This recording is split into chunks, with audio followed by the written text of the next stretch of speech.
today's video, I am doing a Q&A where I answer all of you guys' questions that you left in my last video where I asked for Q&A. And I also want to know if you guys are interested in more videos like this or videos that aren't necessarily TTC related. And if you are interested in more videos, then I will try and film some more stuff to sprinkle in between like my TTC videos, because a lot of the month I don't post anything just because there's nothing that I can share when it comes to my TTC journey. Or if you guys would like me to film more informative videos when it comes to TTC, so like how to track ovulation or other things related to pregnancy testing and tracking, that type of stuff. So tell me what you guys are interested in seeing in the future from me, because I would love to make more videos for you guys. But for now, let's get into your questions.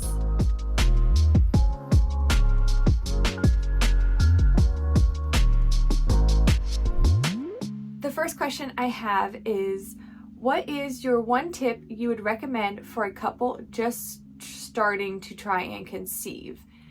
And I guess my number one tip, if you are just trying to conceive and you don't really know where you're at in like your fertility wise, I would just recommend trying to baby dance every day or every other day as much as possible throughout your whole cycle before you really get into like the whole tracking stuff. And if you do that for 3 months and nothing happens, then maybe you want to start tracking. But I know that tracking ovulation can be stressful for some people, and a lot of the times why people aren't conceiving is that they are using an app that says, hey, this is your fertility window, and then they only baby dance during that time, and then they miss like when they should actually be baby dancing. So if you just like, the day your period ends, if you're just like, hey, we're gonna baby dance every day or every other day, just as much as possible during your cycle, you're more likely to conceive than if you're just tracking and only baby dancing when you think you should be baby dancing, unless there's other complications that might be interfering with your chances to conceive. But if you're just like, hey, I'm getting off birth control and we want to start trying, then that's my first recommendation for you, unless you're into all of the tracking stuff. And then go ahead, start tracking and doing all those things if that's what you're interested in. But I know it can be stressful for many people. So this next question is, how many kids do you want? And I think this got asked a handful of times, so we might see it again if I did it too many times on this video, on my comments. If it's on there too many times, then I might just skip over it, but I want to make sure everyone sees their questions. But I would say I have always said I want 4 kids, but I think we have an idea of what we want and then we start having kids and then it kind of changes. Like at this point I have 2. Obviously I want more, and I don't know if I'm going to get to 4 and then still want more, because like right now, like I have so many friends who have 1 or 2 kids and they're like, I'm done, I don't want to have any more. And I don't feel that way. And maybe when I have my next one or my 4th one, maybe I will feel that way. But I don't think I can just be like, okay, this number and then I'm done. I think that it would be a conversation between me and my husband whenever we feel like, okay, this is it for us. We don't think we want any more. But if you're just looking for a number, I guess 4 is kind of where I'm at. All right, this next one's a few different questions. So, still breastfeeding? Have you done a hormonal checkup? Did you consult a fertility specialist? Okay, so am I still breastfeeding? Yes, I breastfeed my son pretty much when he goes to sleep, so for his nap, and then his like when he goes to bed. If he wakes up during the middle of the night, I don't breastfeed him just because I'm trying to limit him. I'm not really trying to wean him necessarily, but I'm trying to limit the breastfeeding for my fertility sake, because if you're breastfeeding a lot, your body is not going to necessarily do what it's supposed to do. I mean, plenty of people still get pregnant while they're breastfeeding. So I don't want to make you think that you can't breastfeed and get pregnant, because you can. But for my sake, I'm trying to like limit his breastfeeding, and he doesn't really need it. Breastfeeding is more of a comfort thing for him. He doesn't need substance from me, right? So that's why we're kind of limiting it to when he goes to sleep, and then he's not really breastfeeding for long periods of time. He just like is soothing himself to sleep. And then the hormonal checkup part, I did have a hormone panel done through my doctor, and I had different tests done depending on where I was in my cycle, and I was basically told that my hormone levels were not where they should be.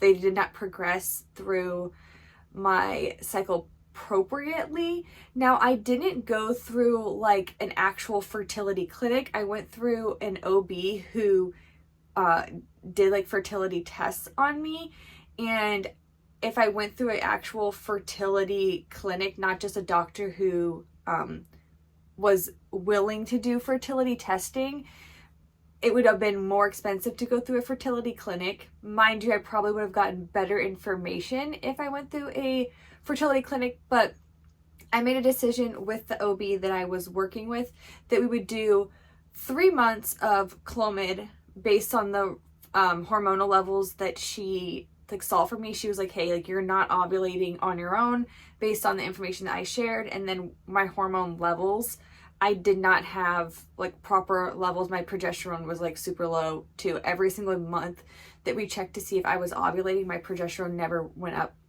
It was really, really low. So she recommended to try using Clomid to basically force my body to ovulate, because this way I wouldn't have to pay that much out of pocket. I was paying very, very little out of pocket to do that. And then if after the 3 months I didn't conceive, then she was like, okay, then we'll give you a referral to a fertility specialist. I had a referral a while back for a fertility specialist, but we actually conceived before I actually physically went to my appointment. So I had an appointment set up, but then we conceived before we went into that appointment. So hopefully that answers your question. Maybe I gave too much information there. So this is another question. How long did you try for each pregnancy?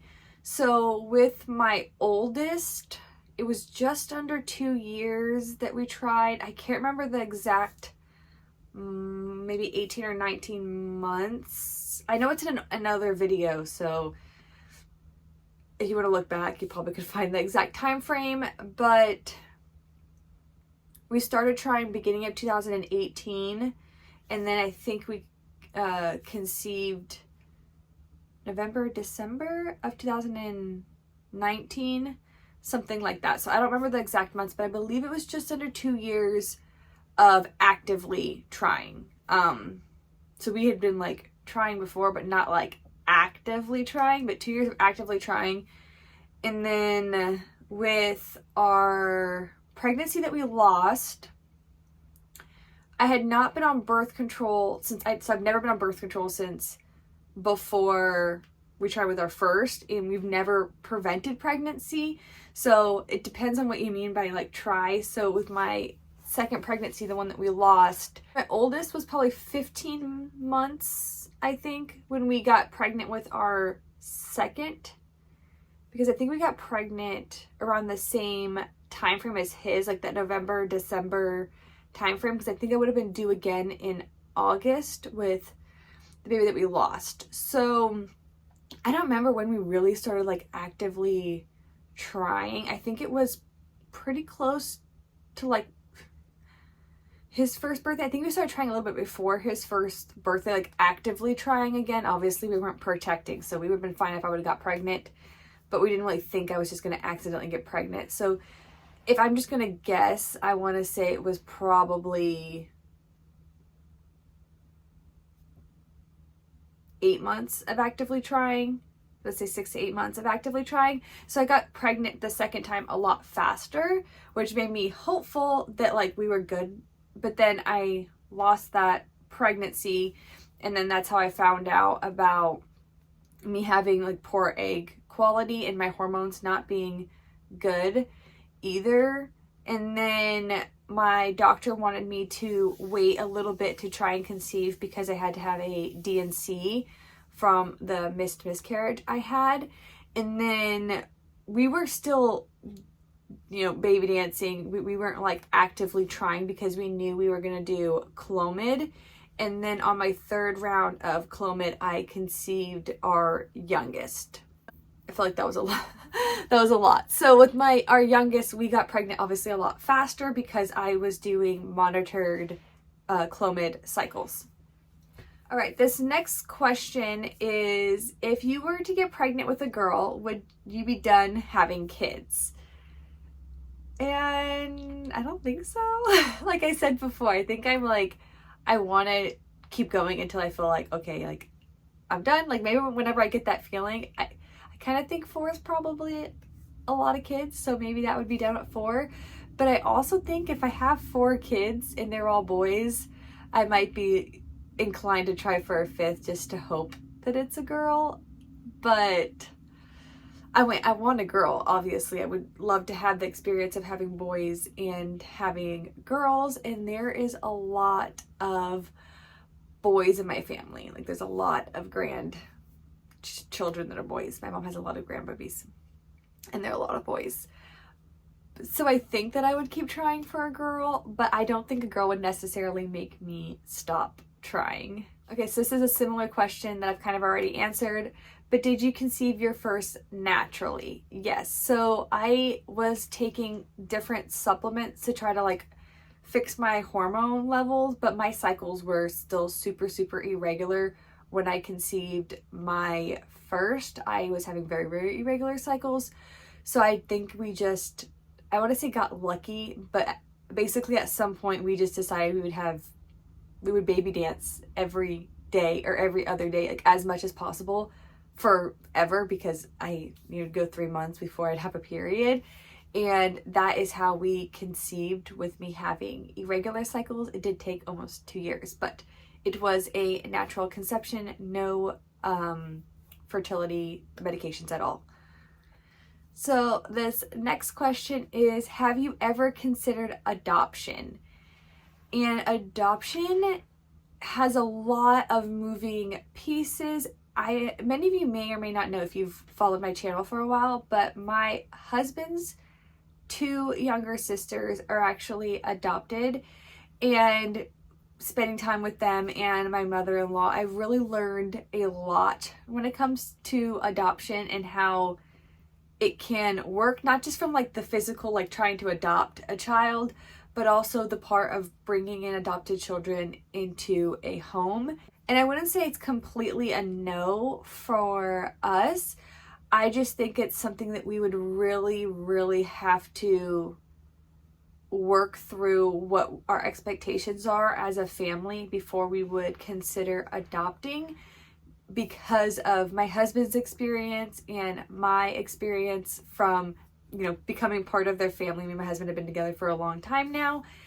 And there's just things that people don't think about when you're just thinking about adopting a baby and bringing it into your home, compared to the whole part of like, your family now merging with another family, really, because even though you're adopting children that may not have any connection to their family at that point, it doesn't mean as they get older that family won't want to be involved with their child. And there's a lot that goes into with children who have been adopted, and there's a lot there. I'm not sure how to unpack it in this video, just from our experience with adoption, that I don't know if I have that ability to do, right? So I know there's a lot of babies out there who need loving and caring homes, and we have talked about doing like foster type homes, because it's something else that my husband's family did a lot of fostering, because his mother also struggled to conceive, and I hope she doesn't get mad if I'm sharing that information out in the world. But there's a lot that we have discussed, and nothing we've said for sure we would not do, but there's a lot that goes into it. So we're just, right now we're focusing on trying to have our own children, and if we can't conceive naturally, we don't know how far we're willing to go from fertility medication to adoption, right? There's a huge long list of things that we could try that we might be interested in, and we just haven't worked through all of those steps yet together as a couple or as a family. So this one is, how long have you been trying for baby number 3? I would probably say it's been about 10 months of like trying. Now, those first few months, I wasn't having a proper cycle. I wasn't having a period. So we were, baby dancing, hoping that maybe whenever my period started or whenever my cycle started, that we might, have the chance of conceiving, because we would prefer to have our kids closer together in age. But that just has not happened.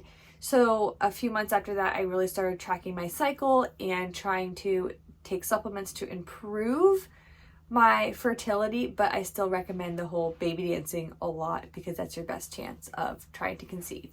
So I would say maybe 10 months, maybe a little bit less if you want to think about when we started tracking our fertility to conceive. So this next question has a lot of questions, but let's go with the first one. What are some of your favorite hobbies? And kind of, I hate to say it, but becoming a mom, I've kind of lost a lot of my like hobbies, I guess, because I just don't have as much free time. But I would say that most of what I can find as like my hobbies that I would love to do if I still had time is like crafting. So I love to like cross stitch and knit and crochet and sew. I have a Cricut. I used to do a bunch of things with my Cricut, and I'm really, really crafty. I love doing that kind of stuff. Unfortunately, my free time is limited. I spend most of my time with my children and doing things with them. So hobbies wise, I don't really do a lot of hobbies at this point, unless you take into account the like going outside and hiking and doing those things, because that's something my boys will do. So we do a lot of hiking and going for bike rides, because getting out of the house and letting your little boys get all their energy out is pretty important. The next part of this question is, what is your favorite color? And purple. That's a pretty easy one. Purple is definitely my favorite color. The next part is, how long have you been married?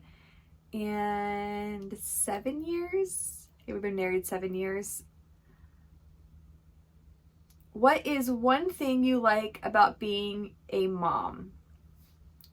I would say my favorite part about being a mom is watching my children learn new skills. It can be something super simple or something really, really advanced, but just watching them learn and being able to help them like progress and make these big steps through life to reach milestones. Like, this is something that really just like, it gets me in the feels. Like, I went to school for early child development. I've worked in childcare for a long time. It's something I'm really, really passionate about. If I wasn't a stay-at-home mom, I would be working with children. That's just how I am.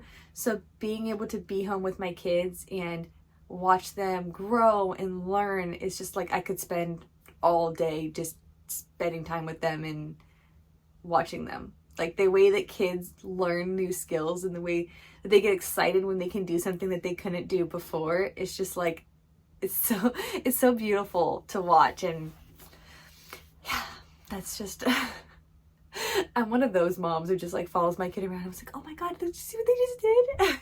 This next question, when you get pregnant, do you plan to share your pregnancy with us? And I guess that I will.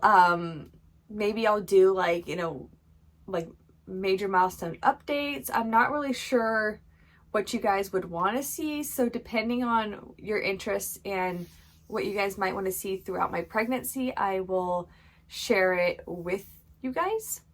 I haven't really thought that far into my YouTube and being pregnant. I guess I've just been so focused on trying to conceive. So another comment, just curious, did you have any issues conceiving with the other 2 children? I think I've already kind of answered this. The first, I had really regular long cycles, but we were able to conceive naturally. The second time I conceived, I was able to get pregnant fairly quickly. I would consider that fairly quickly, but I did lose that pregnancy. I basically was told that like our baby that we conceived was not a healthy pregnancy, and that's why we lost it. And then the third time I conceived, I used fertility medications and monitored cycles. So I guess I would say I'd had issues trying to conceive. The 2 babies I have, the pregnancy that we lost was the only pregnancy that I feel like was easy to conceive. Okay, so this next question, I think this person already asked the question too, but may I ask, have you tried a hormonal health diet? And with our pregnancy that, so after I lost my pregnancy and then I got really into investigating like hormonal issues and all this stuff because of what I learned about why we lost the pregnancy, I started following a Mediterranean diet, and for the most part we try to stick to that even today because I like the way I feel on a Mediterranean diet. Now, I don't know exactly what you mean by a hormonal health diet because different people suggest different things depending on where you are hormonally, but from my experience doing a Mediterranean diet, doing a more clean, raw diet seems to do the best thing for me personally. So that's kind of where I stick to. Now, I can also share with you guys what I eat too, if that's something you guys are interested in, because I really do enjoy eating Mediterranean food. It's delicious, and it also makes like you don't feel like crap after you eat Mediterranean food, like compared to some of the other things that we probably eat, especially if you're American. I feel like American food is horrible, not just for our bodies, but like it doesn't taste as good as some other food. Okay, I only have a few more questions left. I know this video is probably going to be super long, so hopefully you guys are enjoying this little glimpse into me personally. But okay, this is a long question. Let me see if I have to read the whole thing. I would love to hear about your experience on fertility medications, Clomid. Okay, so my experience taking Clomid. I have other videos that I give like really detailed information, like what happened after I took Clomid, and then like how I felt through the time I took Clomid to when I ovulated and how I felt on ovulation. So if you want to get super detailed, go back in my old videos and watch those Clomid videos when I was taking Clomid, because that's going to be the best information, because obviously I'm trying to go back from memory. Now, I will say taking Clomid on its own, the medication was not bad, okay? I didn't really have a lot of symptoms. When I took the 100 milligram, I believe, dose where I actually got pregnant was when I really felt the most symptoms, but I obviously ended up pregnant that cycle. So I would say taking Clomid isn't bad. I think the part that was hard for me was taking Clomid, being monitored, having, you know, to go to the doctor, get blood draws, ultrasounds. That stuff was what was hard, because obviously I take ovulation tests, I take pregnancy tests, I share that with you guys. That's something that I have control over and I'm comfortable doing, but it's really hard when you're taking medications, you're going into a doctor's office, you're getting these results, or they're taking your blood or taking an ultrasound, and like And you're not necessarily getting that information right there and then saying, yes, you ovulated. Yes, your ovaries look good. Like, you're not necessarily getting all the information right there and then to like give you that comfort that you need. A lot of times I was going in, getting looked at, and then my doctor was having to review this information, and then she's giving it, putting it in notes, and then a nurse is calling me, and then like there's so much of like, hurry up and wait, hurry up and wait, hurry up and wait. And that is like emotionally draining. And then you do it and you think, oh yeah, like this is going to be a good cycle. And then you don't end up pregnant. Or you do all of this work and then your doctor's like, well, you didn't ovulate. Like, that, we don't think you're going to get pregnant this cycle. Let's just wait for your period to start. And you're just waiting and waiting and waiting and waiting for your period to start. And you can't do anything else till your period starts. And then you're just doing that whole thing all over again. And that's really nerve-wracking. And it feels so different to me than sitting at home taking ovulation tests and trying to conceive, compared to having like another person almost sit inside your marriage, or multiple people really, because I'm not just talking with my doctor. Like, I'm going in to see a phlebotomist or like an ultrasound tech, and then a nurse, and like there's so many other people involved in a very intimate thing that, like, if you've never had to do fertility treatments, and this is very, very mild compared to people who do IUIs or do IVF, or like there's so much more that could be involved in something when it comes to fertility than the basic things I did. And it felt so unnatural. It felt so like out of my hands. Like I felt like it wasn't like conceiving, having children, bringing life into this world is meant to be between you and your husband. And it's supposed to be a really intimate, caring thing that's like you're bringing your kids in with all this love and that you're creating them. And then when you bring all these doctors in and all this stuff, and I feel so bad for all the women out there who have to go through all this treatment. I'm gonna start crying because it's like an emotional thing. I think, women go through so much to try to bring babies into this world, and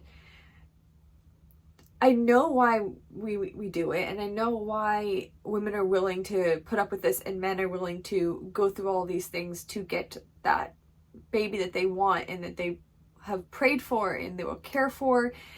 And I know why people do all of that. It's just so hard, not just physically but emotionally. And I don't think a lot of people talk about it. I think a lot of people talk about the financial part. A lot of people talk about how much their body has to go through, and how, women have to be like poked and prodded and all of this stuff.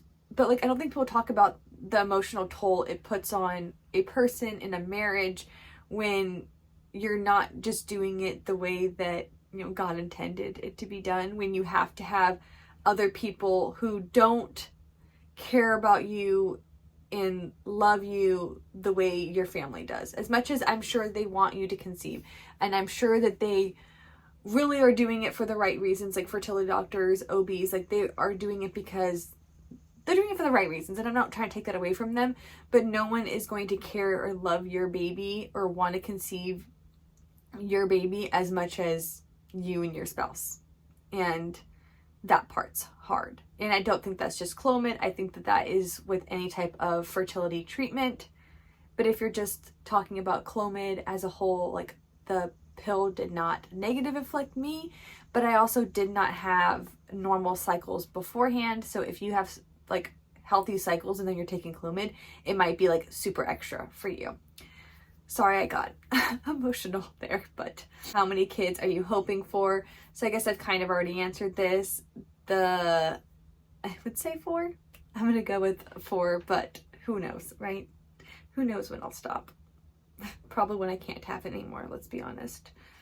That is all of the questions, and I know this is a super long video, so if you made it all the way to the end, then I appreciate you watching. This was really nice to do because I got to share with you guys more than I normally do. Usually it's like super short, like what's going on right now, and this is a nice way that I can like share like me personally with you guys, and you guys can get to know me a little bit better. So hopefully I can do some more of these in the future if you have some more questions you would like to ask me. And I am also going to look in these comments to see what else you guys would like to see from me, whether that's just focusing on more TTC and how you guys can get pregnant too, or if you guys just want me to share more about my personal life on here, because we have a lot going on that I could share. I just don't film it because I just kind of seems like, am I filming it for no one to watch? I don't know, but I can definitely start filming that stuff if you are interested in it.